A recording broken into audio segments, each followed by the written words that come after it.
So I can't contain it any longer. I have a confession. I have officially fallen into a rabbit hole, and it is a Ty West rabbit hole. Lately I have been trying to find movies that he has directed, that he has written, which, I mean, he's pretty much written and directed almost all of his work, which is one of the reasons why I adore him so much, because he puts his creativity into everything that he does.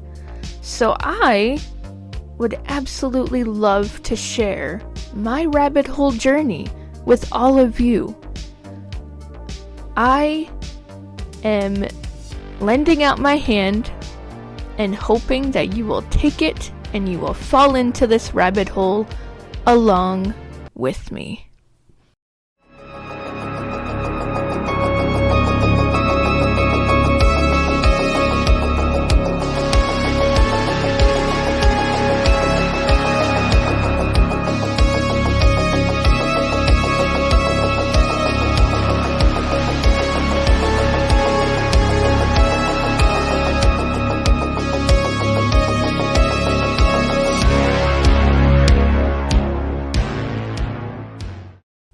Hello, my fellow movie geeks, Carey Craves Cinema here, excited to talk about my rabbit hole journey with each and every one of you.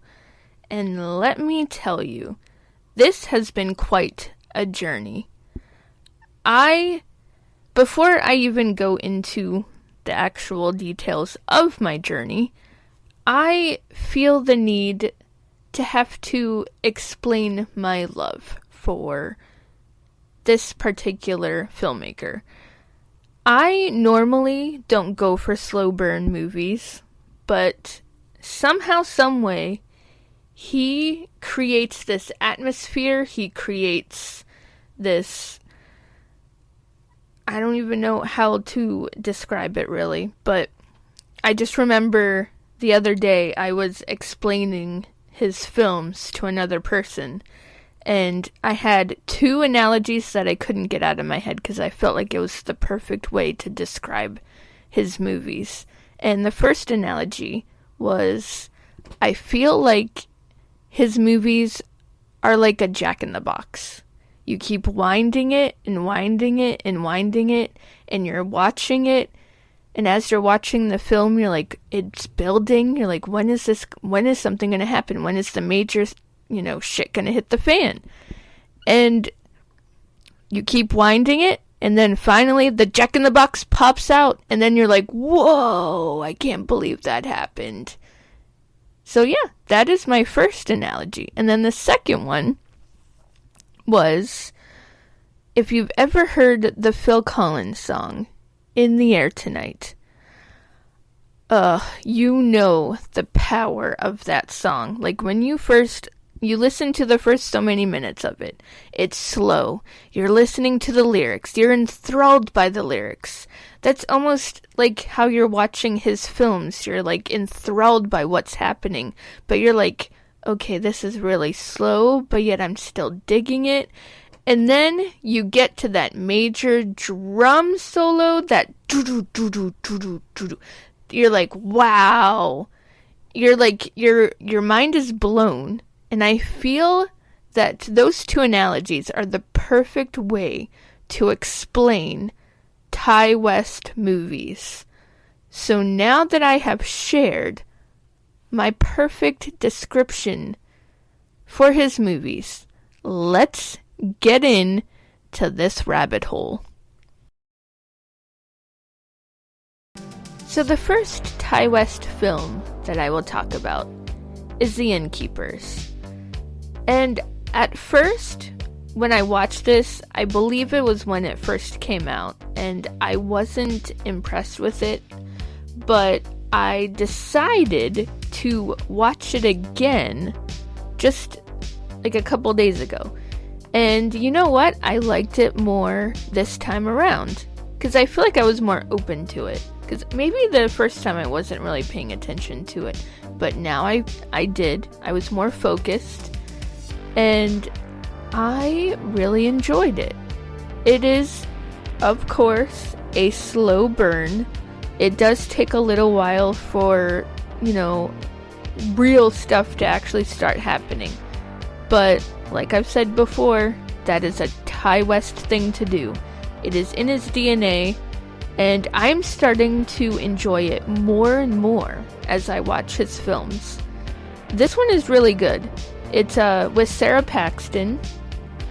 She plays a clerk at a hotel, and this hotel is about to close down, and her coworker, they are fascinated about the haunted story about this woman that, terrible things happened to her in the hotel, so they want to capture something. And I think they get a lot more than they bargain for. I will definitely say that. They definitely get a lot more than they bargain for. And you know what? I enjoyed this one. It was a really good watch. I know a lot of people say that they don't like it, and I think it's because of the slow burn. But really, seriously, give it another shot. This was very enjoyable. So the next Ty West film I will be talking about is X. And let me tell you something. I was highly anticipating this film when it first came out. And you know what? The hype was real with this one. I felt like it was a love letter to 70s slasher films. I don't know how Ty perfected it, but he found a way to bring in that grittiness that, the 70s films, tend to do with their movies. And oh my god, he got us to fall in love with all of these characters. He got us to fall in love with the landscape, with the cinematography, with the music. The music was so good. It set the tone. It set, I'm not even talking about the actual, music, but also the instrumental, the orchestral aspect of this film. It brought the atmosphere, and the fact that Mia Goth plays two characters that are on two ends of the spectrum, he had a lot of trust and a lot of belief in Mia Goth. And you know what? It was for a reason, because she pulled it off. She played both parts wonderfully.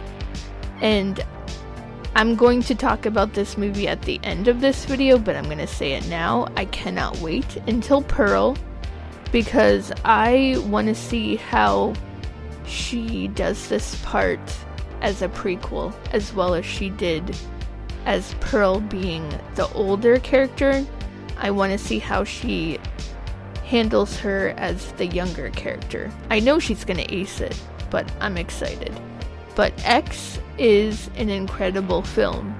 If you have not seen it, because I feel like there's probably going to be people that are skeptical because of the premise of the movie, if you catch my drift.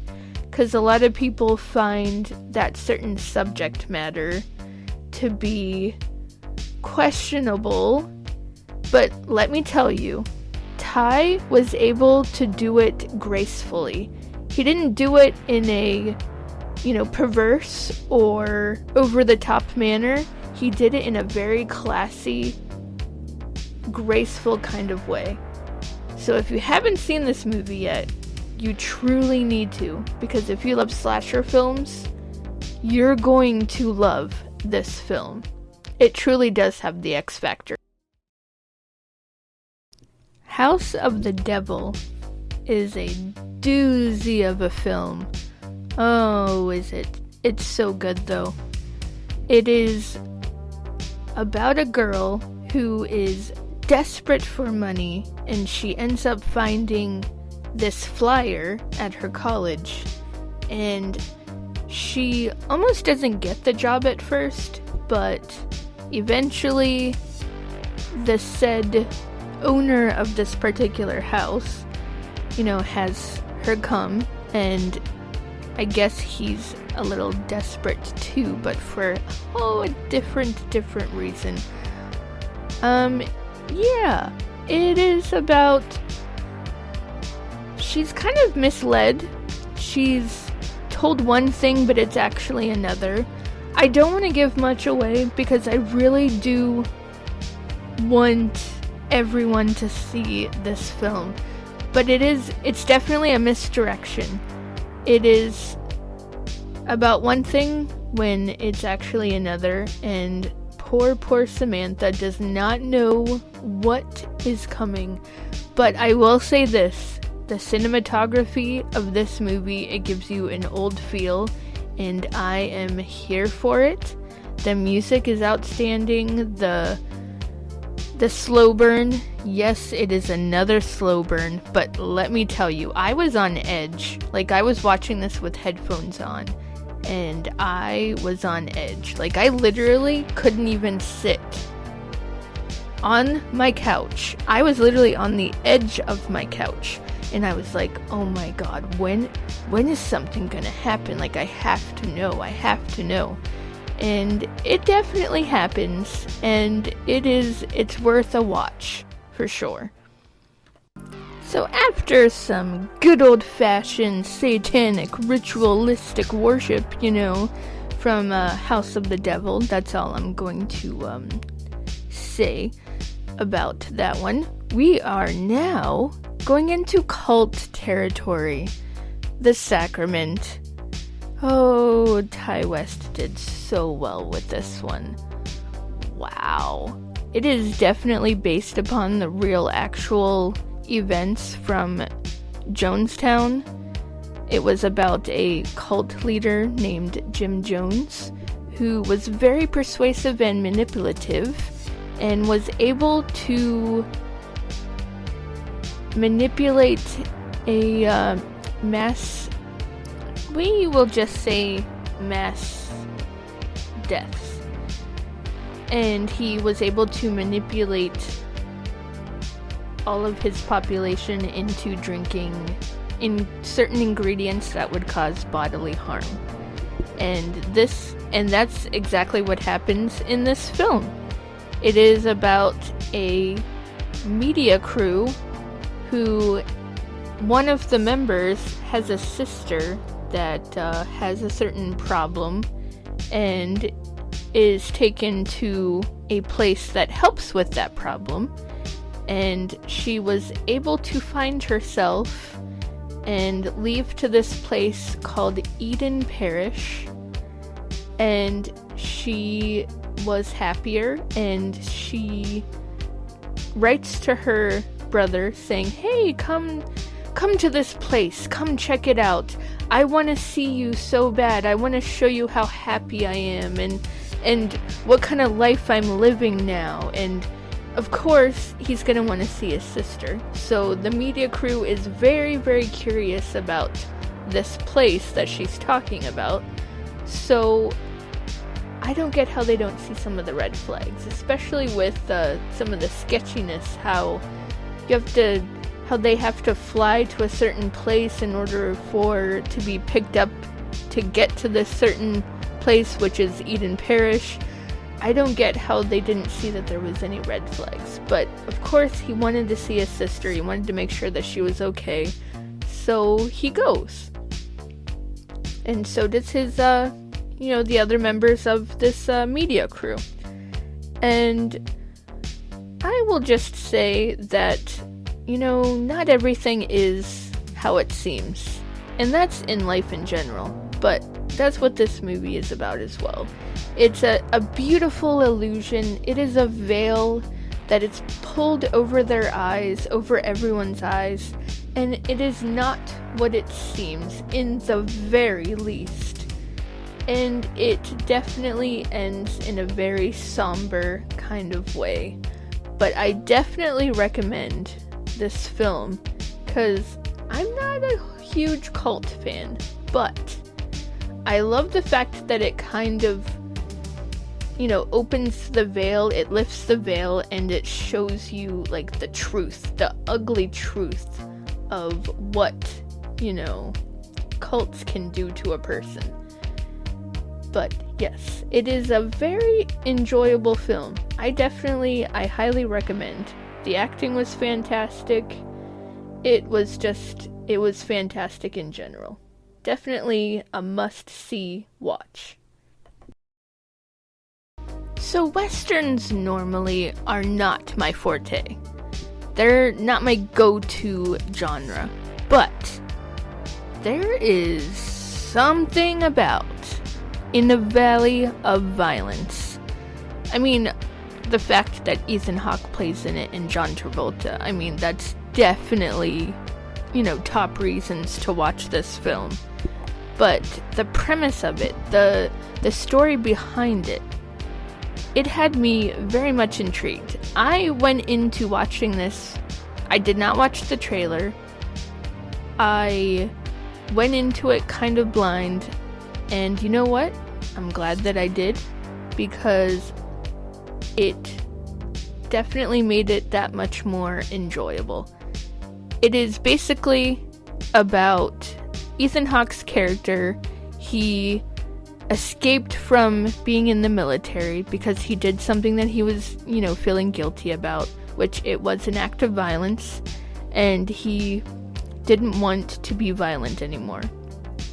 So he goes off and he becomes a drifter, and he has to live day to day. He has to look for water, he has to look for food, and it's very difficult knowing that he's in the desert, and there's really nowhere to really find anything. But he stumbles upon this man, and I don't know why, but this particular encounter that he has with this man, it's so intriguing because of the way that he deals with the situation. Like, this man asks for help, and Ethan Hawke's character, he already knows that something's up, that this man cannot be trusted. So he, plays along at first, but then he's like, I'm not going to hurt you, but I am going to make a deal with you, and I am going to take these certain things from you, and you're just gonna allow it to happen. I love the encounter that he has with this man. And the funny thing is, he ends up bumping into this guy like 2 or 3 more times in the film, and it's a riot to me. But anyway, so the premise of it is the fact that he left somewhere to stay away from violence, to get away from it. But he finds this town that is just, violence is all that it knows, and it just knows chaos. And that's where John Travolta comes into play. He plays the sheriff, and he has a son that just wants to